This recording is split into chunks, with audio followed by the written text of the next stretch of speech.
Evolution designed the childhood home to function as a safe incubator, a stable environment where a developing brain has the luxury of time to map out cognitive pathways and emotional responses. When a household is instead defined by emotional neglect and unpredictability, that foundational stability is lost. The brain is forced to adapt to a landscape where the primary caregivers are also the primary sources of threat. Chronic stress and constant criticism physically reorganize the architecture of a child's central nervous system. In these environments, development shifts from growth and learning to immediate survival-oriented adaptation. High-density stress in childhood triggers the hypothalamic pituitary adrenal, or HPA, axis. This frequent activation causes a continuous release of cortisol, which acts as a neurotoxin during critical sensitive periods of development. Elevated cortisol physically hypertrophies the amygdala, the brain's center for processing fear.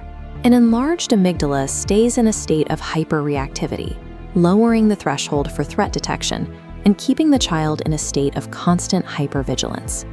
This growth comes at the expense of the prefrontal cortex, which often shrinks under chronic stress. This area is responsible for executive function, impulse control, and emotional self-regulation.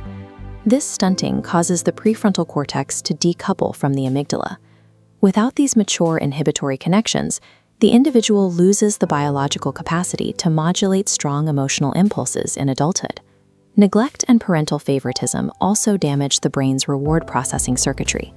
When affection is withheld or performance-based, the striatum displays a diminished response to anticipated rewards, which can lead to chronic lack of motivation and a diminished capacity for joy.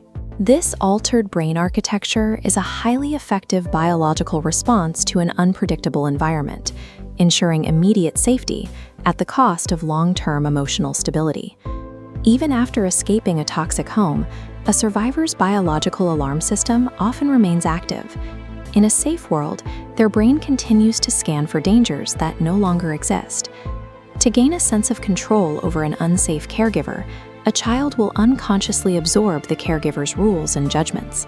By internalizing the idea that they are bad or inadequate, the child creates a world where they can remain safe simply by correcting their own behavior. This is known as introjection. Psychoanalytic theorists, including Sandor Ferenczi and Sigmund Freud, identified this process as a primary defense mechanism. It allows a vulnerable child to manage anxiety by pulling external values inward until they feel like their very own. In adulthood, these internalized messages solidify into a punishing inner critic. This voice drives chronic low self-worth and a relentless fear of failure, replaying childhood criticisms long after the survivor has left the family home. Adult self-hatred is often a misplaced survival strategy, a way to stay small and compliant to avoid triggering a rejection that already happened decades ago. Most are familiar with fight, the instinct of flight, and the freeze response. But there is a fourth trauma response that is often mistaken for a personality trait: fawning. Fawning is an instinctual survival strategy where a person tries to appease and forestall an attacker by being helpful or pleasing. When a child is entirely dependent on a volatile caregiver, the nervous system defaults to absolute appeasement to maintain a connection. In adult relationships, this manifests as chronic people-pleasing, over-apologizing, and the complete forfeiture of personal boundaries. The individual learns to merge their identity with the needs and demands of others. Long-term fawning leads to emotional exhaustion and identity erosion. Survivors may lose the ability to identify their own needs, as their internal world becomes entirely guided by the fear of disappointing others. This compulsive niceness is a rehearsed pattern born from environments where expressing a different opinion led to punishment or withdrawal. The brain uses the emotional patterns of the childhood home to build up internal working models for all future intimacy. These early experiences set the expectations for how others will respond to our needs. These models are the foundation of attachment theory. Research pioneered by figures like Mary Ainsworth demonstrates how inconsistent or cold caregiving in infancy shapes specific attachment styles that persist into adulthood. Inconsistent care leads to an anxious attachment, driven by a fear of abandonment.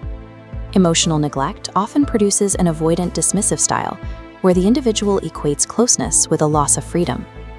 Environments where the caregiver was a source of fear create a disorganized style, swinging between craving love and a terror of vulnerability. These styles often lead to relationship self-sabotage, where the survivor unconsciously uses withdrawal, criticism, or affairs to disrupt intimacy. The nervous system often mistakes relational peace for the silence before an explosion.